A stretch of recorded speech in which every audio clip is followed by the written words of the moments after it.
Hi, I'm Leon Starr, and welcome to my course on how to specify software in complex safety-critical systems. This is the first in a series of short videos that I will be uploading to YouTube throughout 2024. And to keep it even shorter, I've split this introduction into two equally fun-sized parts. Let's say that your organization is specifying and maybe also implementing software for a system like a fighter jet, an autonomous vehicle, medical instrumentation, a spacecraft, or maybe an automated manufacturing process of some sort. These are all systems that can result in catastrophe or death when things go wrong. Not only are these consequences tragic, but the cost of failure from both an engineering and a PR perspective can be astronomical. With these kinds of systems, failure is not a great option. Also, these are complex systems. Deep expertise and a diverse range of subject matter must somehow be synthesized into a single, coherent design. These systems must continuously react to the real world, and the real world tends to misbehave.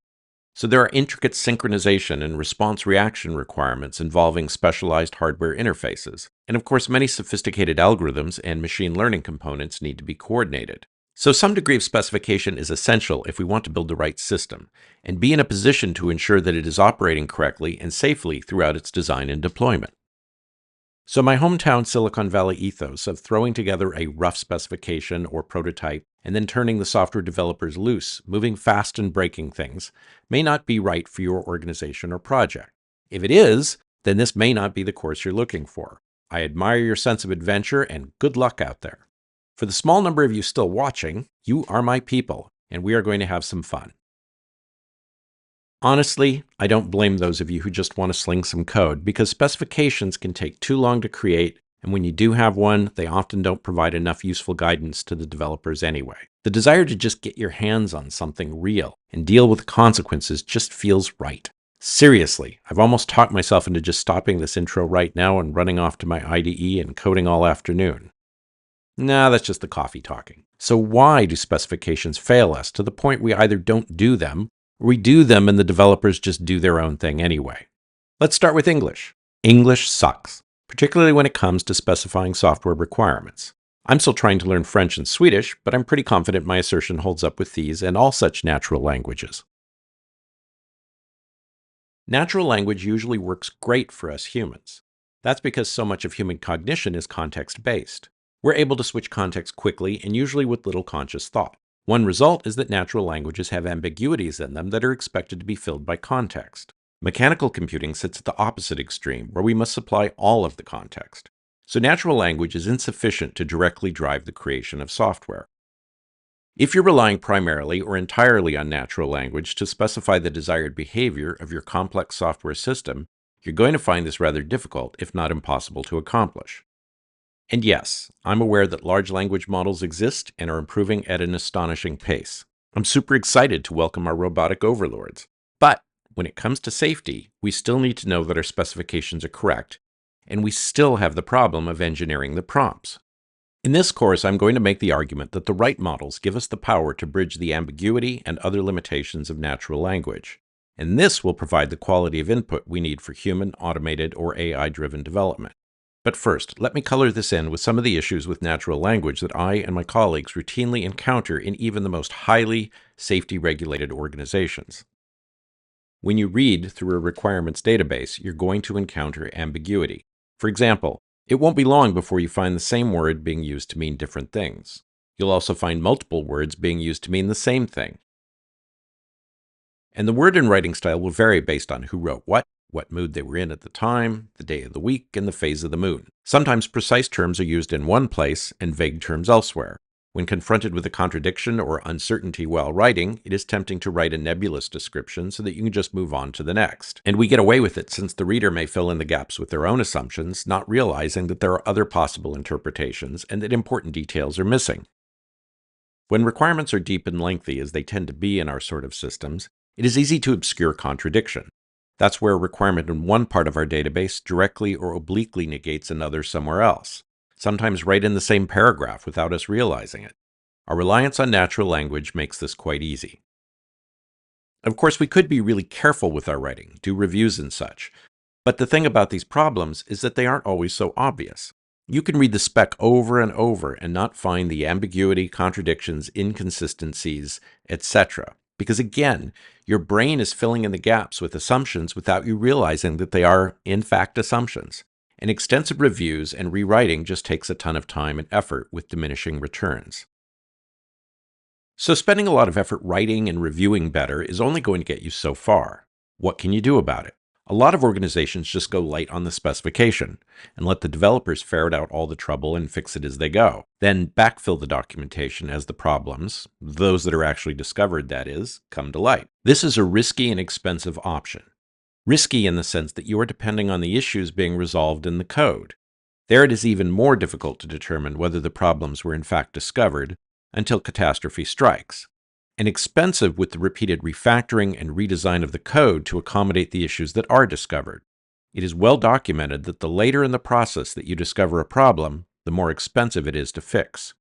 And it's always safer and cheaper to sort out the issues as early as possible. My colleagues and I have extensive experience building models that do just that.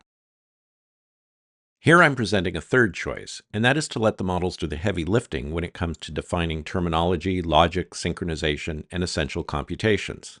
Since, among other things, we can execute these models, they become a reality check against our logic, much like code, but with a lighter footprint in terms of development resources. This lets us take a leaner approach to the writing up of the requirements and initial specification.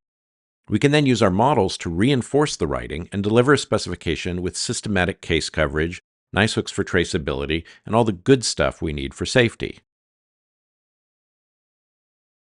What I find works best is to start out with some informal, preliminary requirements and specification, not worrying so much about being precise and complete. But before you get too far along, get going on your modeling foundation. As you find gaps, blurt out more text, and then dig into the models for logical refinement. This kind of mix keeps you from getting bogged down in a futile exercise of description and keeps you moving in the direction of a truly useful and testable specification. The right models can earn the trust of developers so that they actually use your specification rather than giving you the yeah, that looks great, whatever, tappity tap. Let me give you a preview of just a few ways the right models can mitigate the limitations of natural language. Let's take the whole problem with ambiguous, imprecise vocabulary. We can build a formal model of our semantics and then reference them consistently in all our written artifacts. This model also nails down all the subtle real-world relationships among the terminology. In doing so, we'll expand our vocabulary so that it's precise enough to describe all kinds of nuanced cases. And in the process, we will expose quite a few edge cases that we would most certainly miss if we were not modeling. We can also use this model to inform or generate various artifacts such as an ontology or a domain-specific language. It is typical to run at this problem with hierarchies, or what I call the boxes inside boxes approach. Easy to understand, well supported, encouraged by pretty much all tools and standards, and utterly doomed to failure. It's not that there isn't any value in viewing or presenting aspects of a system hierarchically, it's just that trees become the default mode of organization for lack of any better principles. Are things getting too complex? Let's create some high-level boxes and stuff the details into lower-level boxes. There, problem solved. But all kinds of insidious problems are simultaneously obscured and then branch out as they trickle down the levels of your specification. You can easily increase the complexity of your system without realizing it. In this course, we're going to expand our toolbox with some powerful alternatives to prevent that. The key problem is that for most modeling methodologies, the boundary from one hierarchical layer to the next is subjective. This is especially true once you descend below a couple of levels. Any two modelers on different days may split things up differently, and who's to say which is better? We'd like an approach that is a bit less feng shui, with clear criteria for how a given breakdown or partitioning is measurably different from another. Some methodologies supply criteria such as white box versus black box, or functional versus high-level design, and so forth. In my experience, I have yet to see these applied objectively or consistently. We run into trouble the minute we start having an argument over what constitutes high versus low-level details. This again is highly subjective and often amounts to capturing the easy, obvious stuff at a high level and then sweeping all the difficult problems under the low-level rug for the developers to sort out. If we're going to invest the effort in building models, Those models should be solving hard problems that would be more, not less difficult to solve while programming. There's also the tendency to perform a functional decomposition, which, among many other evils, leaves you with common data scattered at the lower levels that require complex interfaces to maintain system-wide data integrity. In my course, we're going to put the focus on organizing deep, diverse subject matter into distinct semantic territories, and then resolve each one at a consistent bottom level of detail. That way, we always know when we're finished modeling, or at least that we've modeled deep enough within a given subject matter. When we consider this bottom level of detail, we need to avoid both over and under specification. Under specification happens when we don't supply enough detail about the relevant subject matter. This puts the developer in the position of becoming an amateur subject matter expert. Let's say that our specification is a bit too high level in its description of where crosswalks might be detected in an autonomous driving system.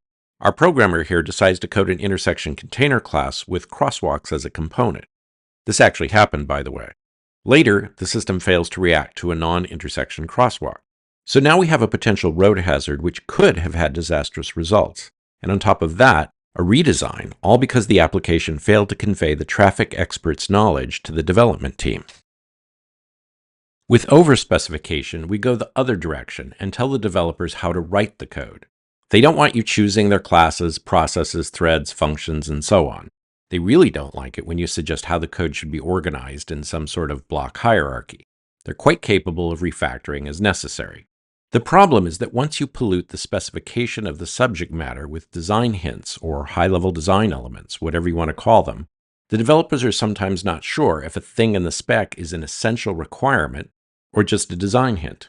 So the developer must make choices, right or wrong, and pushes ahead. Once the developer gets the sense that this is happening, both the design hints and essential requirements are open to question, defeating the whole point of the specification.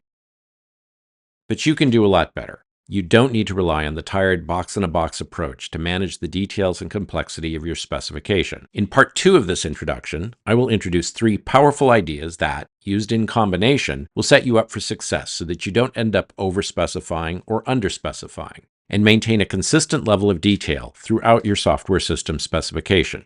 Now, I am sure there are many of you who are aware of the spotted history of model-based software development. In the introduction and throughout the course, I will be talking about the reasons why model-based approaches often fail to deliver value.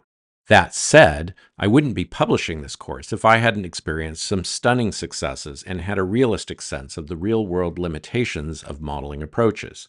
You can't succeed without knowing all the ways this stuff can go sideways. But your alternative is to deliver mediocre specifications and unsafe, unpredictable software systems, and I know you don't want to do that. And I'll also talk a bit about applying these principles in the context of whatever tools or standards your organization is currently using. That's it for part 1. I hope to see you in part 2 of my course introduction here on Model Integration's YouTube channel.